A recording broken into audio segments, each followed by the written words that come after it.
I go by the name Alice, leading a seemingly ordinary life as a housewife. My husband John is an exceptionally kind partner, and our relationship has been free of any disagreements. It's not to boast, but he truly is the ideal companion. Currently residing in an apartment close to John's parents' house, this decision was intentional.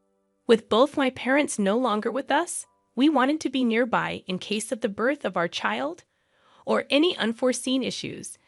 Additionally, considering the potential future care needs of John's parents, I saw the practicality of our living arrangement. However, a strange occurrence started to unfold during our dinner gatherings with John's parents. Mysterious stomach pains plagued me, leading me to initially avoid meals at John's house. Unfortunately, circumstances forced me to attend, and that's when an unexpected event transpired, revealing a shocking revelation about my mother-in-law's actions, shedding light on the source of my inexplicable pain. Before these unsettling events, John and I had opted out of a traditional wedding ceremony. I wasn't keen on being the center of attention, and we believed redirecting funds towards travel and hobbies made more sense than a lavish ceremony. Nevertheless, my mother-in-law, who conducted free cooking classes as a hobby, proposed a dinner party to celebrate our marriage. Excited to showcase her culinary skills, she warmly welcomed John but exhibited a noticeable coldness toward me. Despite the confusion, the dinner party proceeded with a variety of exquisite dishes prepared by her, momentarily overshadowing the earlier sense of unwelcome. Expressing gratitude for the delightful meals, I thought the initial discomfort might have been a misunderstanding. However, that night, severe stomach pain struck suddenly, leading to a rushed visit to the emergency room. Despite inconclusive diagnosis due to the absence of a specialist, my condition stabilized after receiving IV treatment for 2 hours. The cause of my distress, possibly linked to expired bread consumed earlier, remained a mystery. After returning home with John, I found myself grappling with unexplained stomach pain every time I dined at my in-laws' place following a particular incident. Seeking advice, I discussed this issue over lunch with a long-lost friend. She suggested, could it be that simply visiting your husband's house is causing you stress? Surprisingly, she had experienced a similar situation, falling ill due to harassment from her mother-in-law. After relocating to a new apartment further away, her health improved significantly. Although I hadn't initially considered visits to my in-laws as a source of stress, my friend's advice made me ponder if there was an underlying unease in my heart. Concerned about my recurring illnesses, my husband, who had initially brushed off the matter, began to take it seriously. Consequently, he suggested that we temporarily halt our visits to my in-laws. While the exact cause remained elusive, my husband suspected his mother's cooking, given my consistent bouts of illness after meals there. According to him, his mother often expressed loneliness and a desire for shared meals, but he had declined due to his worry for my health. Despite our decision to refrain from visiting, a new challenge emerged.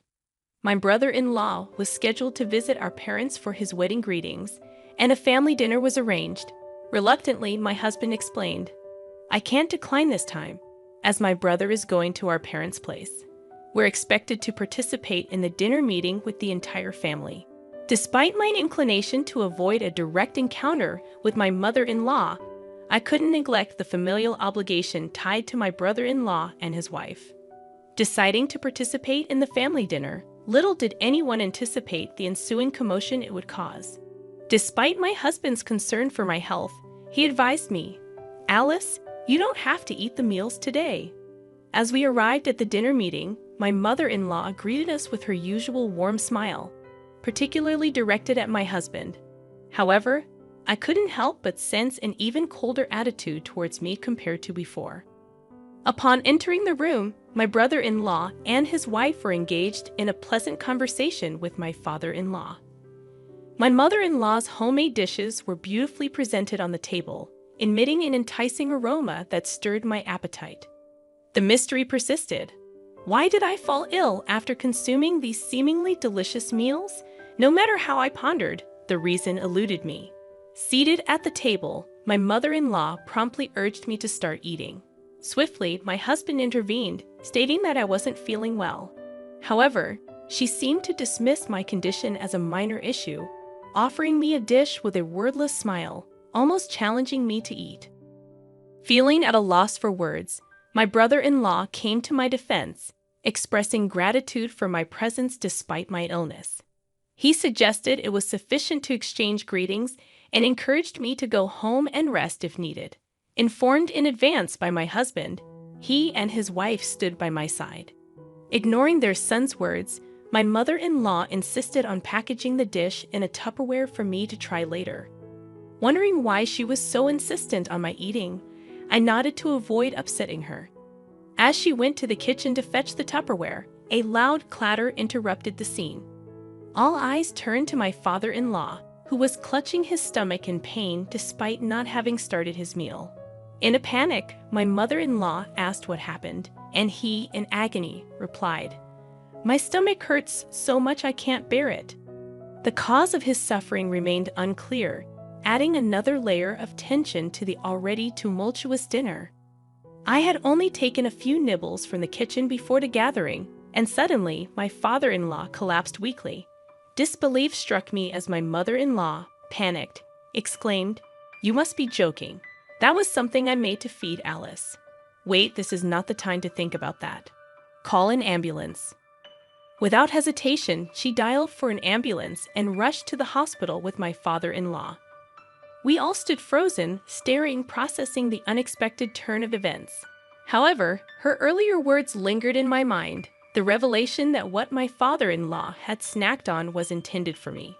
It implied there might be something wrong with that particular dish. Driven by concern, I headed to the kitchen, a place my mother-in-law had always kept me away from. There, I discovered something that left me in shock, finally understanding why I would fall ill and why my father-in-law had collapsed. The realization that she would do something like this struck me as utterly absurd. Reeling from the revelation, I knew I had to decide how to handle this betrayal. Forgiveness wasn't an option, revenge became a necessity. Each of us drove to the hospital where my father-in-law was taken. After checking in at the reception, we headed straight for the patient room. Inside, we could hear two voices, one unmistakably my mother-in-law's, and the other likely a male doctor. She was being questioned about what had happened. "I'm telling you, I don't know anything. He just suddenly collapsed while we were all enjoying the meals," my mother-in-law insisted. The doctor probed further, asking if he had consumed anything rotten or expired. Evading the questions, my mother-in-law continued to deny any knowledge. Summoning courage, I took a deep breath and knocked on the hospital room door. Flustered, my mother-in-law greeted us. "Oh, Alice and John, you're here too. Your father is okay. Please go home and enjoy dinner with the four of you." However, her somewhat flustered manner and attempt to close the door heightened my suspicions. I seized the moment and asserted, "No, I'd like to talk to you for a bit." Behind me, my husband silently projected his presence, while my brother-in-law and his wife sent sharp, cold glances. Faced with this collective insistence, my mother-in-law couldn't refuse and reluctantly said, "Okay." Allowing us into the room, my father-in-law's facial color appeared to be returning, showing signs of stability. However, the exact cause remained undetermined. Though he was still conscious when brought to the hospital, he'd have been frequently using the bathroom. The doctor explained that he eventually lost consciousness due to dehydration. Attempting to offer an excuse, my mother-in-law forced a smile, saying, "Well, your father is getting old, and he drinks beer every day." Her attempt at justification seemed feeble, and realizing that neither the doctor nor we were convinced, she fell silent, closing her mouth. I looked at my mother-in-law with a stern gaze, took evidence out of my bag, and presented it to her. As she observed the contents, her eyes widened, and she broke into a cold sweat, visibly confused. "Mother-in-law, isn't this a laxative? I found some powdered laxatives in the kitchen. What's this about?" I inquired calmly, but she remained silent. The doctor, examining the laxatives, seemed to understand. Oh, that would make sense if he had diarrhea without being food poisoned. Generally, intake of laxatives is a possibility, he explained. Subsequent detailed examinations revealed that my father-in-law had indeed ingested a significant amount of laxatives. The final diagnosis pointed to the laxatives making his intestines hyperactive, causing repeated abdominal pain, diarrhea, and ultimately dehydration. Cornered and unable to make excuses any longer, my mother-in-law hesitated before finally saying, "Wait. At first, I only expected Alice to get a little sick. But because Alice was fine, I gradually increased the amount of laxatives." The confession laid bare the motive for her actions, a sense of loss over her perceived detachment of her beloved eldest son from her. Starting with a small amount of laxatives out of spite, she admitted to progressively escalating the dosage, ultimately reaching a point where it caused a person to collapse. My surprise was impossible to conceal as I confronted my mother-in-law, stating, "What you've done is just crazy. You may not know this, but I've been to the hospital multiple times for IVs due to unexplained symptoms. Despite this, I can't understand why you would attempt to mix in such a huge amount of laxatives." Unable to find room for argument after having her mistake pointed out, my mother-in-law hung her head in frustration. A series of criticisms followed from her sons. "Mom, no matter the circumstances, this can't be forgiven. It just so happens that Alice didn't respond that sensitively to the laxatives. But what you've done is the same as a crime," my husband exclaimed. His words were echoed by my brother-in-law, who expressed, "I thought it was unthinkable, but were you trying to do the same thing to my wife? Thinking about it that way is really scary." He pulled his wife closer, throwing a stern gaze at his mother. The doctor intervened, emphasizing, "Medication should be used in the proper amounts and methods, as your son said.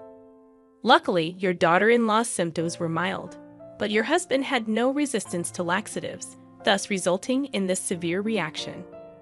Unable to bear the criticism, my mother-in-law, despite her age, began to cry like a small child.